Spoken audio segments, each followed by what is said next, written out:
The Foreign and Commonwealth Office, commonly called the Foreign Office, is a department of Her Majesty's government. It is responsible for protecting and promoting British interests worldwide. It was created in 1968 by merging the Foreign Office and the Commonwealth Office. The head of the FCO is the Secretary of State for Foreign and Commonwealth Affairs, commonly abbreviated to Foreign Secretary. This position is regarded as one of the four most prestigious appointments in the Cabinet, alongside those of Chancellor of the Exchequer and Home Secretary. Together with the Prime Minister, these are the great officers of state. The FCO is managed from day to day by a civil servant, the Permanent Under Secretary of State for Foreign Affairs, who also acts as the head of the Her Majesty's Diplomatic Service. This position is held by Sir Simon MacDonald, who took office on 1 September 2015. Responsibilities: safeguarding the UK's national security by countering terrorism and weapons proliferation, and working to reduce conflict.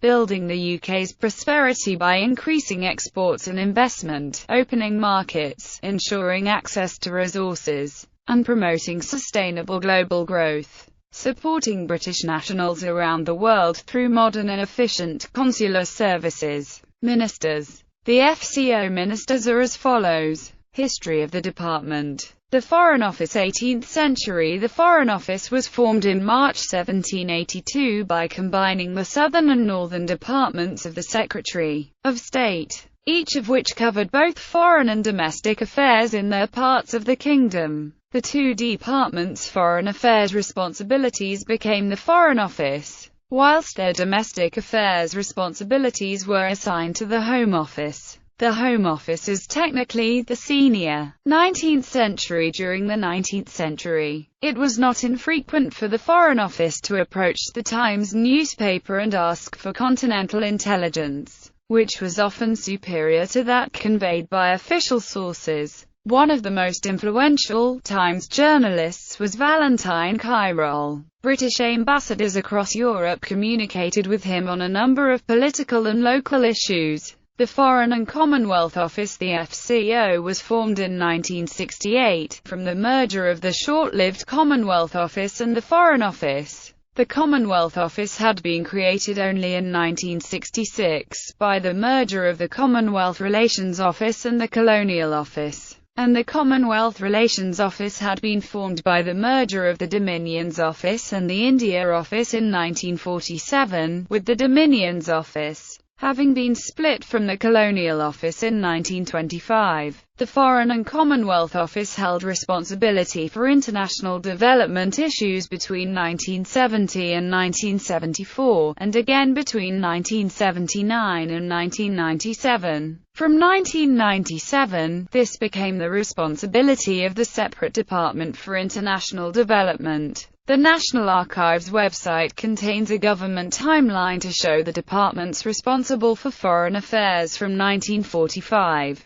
Developments. When David Miliband took over as Foreign Secretary in June 2007, he set in hand a review of the FCO's strategic priorities. One of the key messages of these discussions was the conclusion that the existing framework of 10 international strategic priorities, dating from 2003, was no longer appropriate.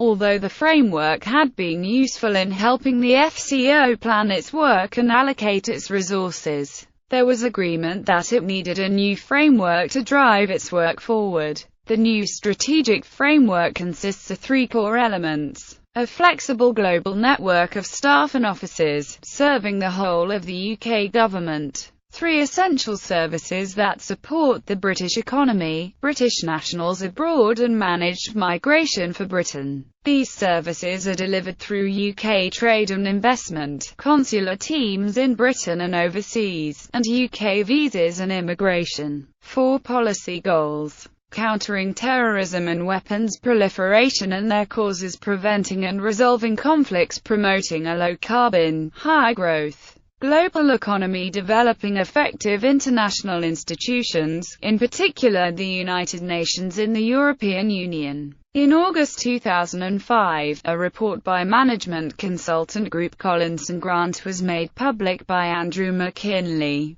The report severely criticized the FCO's management structure, noting, "The Foreign Office could be slow to act. Delegation is lacking within the management structure. Accountability was poor. The FCO could feasibly cut 1,200 jobs. At least £48 million could be saved annually." The Foreign Office commissioned the report to highlight areas which would help it achieve its pledge to reduce spending by £87 million over 3 years. In response to the report being made public, the Foreign Office stated it had already implemented the report's recommendations. In 2009, Gordon Brown created the position of Chief Scientific Advisor to the FCO. The first science advisor was David C. Clary. On 25 April 2010, the department apologized after the Sunday Telegraph obtained a "foolish" document calling for the upcoming September visit of Pope Benedict XVI to be marked by the launch of Benedict-branded condoms,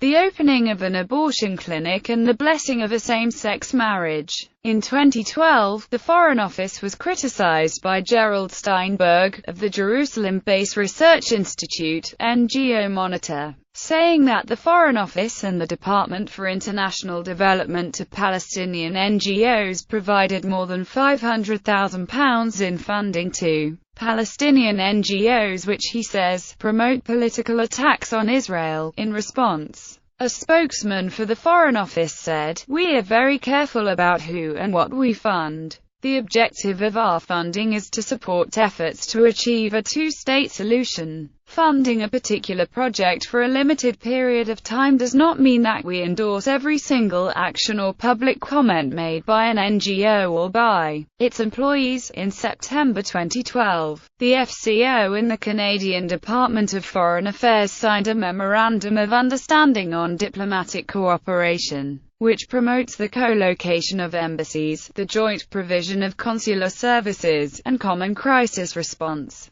The project has been criticized for further diminishing the UK's influence in Europe. Fco Services. In April 2006, a new executive agency was established, Fco Services, to provide corporate service functions. In April 2008 it moved to trading fund status, so it had the ability to provide similar services which it already offers to the FCO, to other government departments and even outside businesses. It is accountable to the Secretary of State for Foreign and Commonwealth Affairs, and provides secure support services to the FCO, other government departments and foreign governments and bodies with which the UK has close links. Since 2011, Fco Services has been developing the government's secure application environment on a secure cloud computing platform to support UK government organisations. For over 60 years, Fco Services has been working globally to keep customer assets and information safe.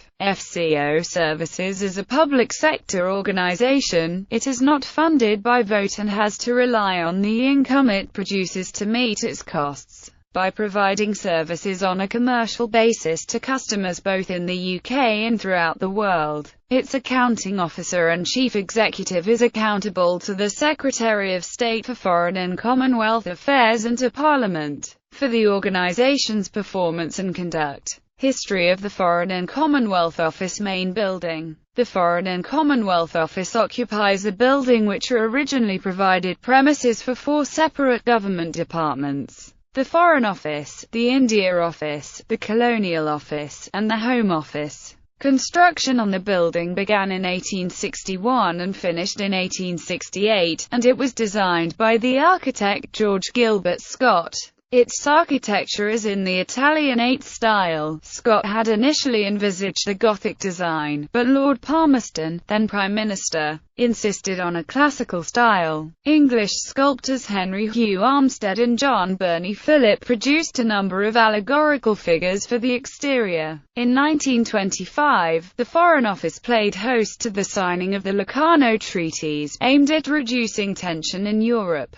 The ceremony took place in a suite of rooms that had been designed for banqueting, which subsequently became known as the Locarno Suite. During the Second World War, the Locarno Suite's fine furnishings were removed or covered up, and it became home to a Foreign Office code-breaking department. Due to increasing numbers of staff, the offices became increasingly cramped and much of the fine Victorian interior was covered over, especially after World War II. In the 1960s, demolition was proposed, as part of major redevelopment plan for the area drawn up by architect Sir Leslie Martin. A subsequent public outcry prevented these proposals from ever being implemented. Instead, the Foreign Office became a Grade 1 listed building in 1970. In 1978, the Home Office moved to a new building, easing overcrowding. With a new sense of the building's historical value, it underwent a 17-year, £100 million restoration process, completed in 1997. The Locarno Suite, used as offices and storage since the Second World War, was fully restored for use in international conferences. The building is now open to the public each year over Open House Weekend. In 2014, refurbishment to accommodate all Foreign and Commonwealth Office employees into one building was started by Mace. List of Foreign and Commonwealth Office home properties: Foreign and Commonwealth Office Main Building, Whitehall, King Charles Street, London. Old Admiralty Building, Whitehall, London. Hanslope Park, Hanslope, Milton Keynes. Location of Fco Services, HMGCC and Technical Security Department of the UK Secret Intelligence Service. Devolution. International relations are handled centrally from Westminster on behalf of the whole of Britain and its dependencies. However, the devolved administrations also maintain an overseas presence in the European Union, the USA and China alongside British diplomatic missions. These offices aim to promote their regional economies and ensure that devolved interests are taken into account in British foreign policy. Ministers from devolved administrations can attend international negotiations when permitted by the British government, e.g., EU fisheries negotiations.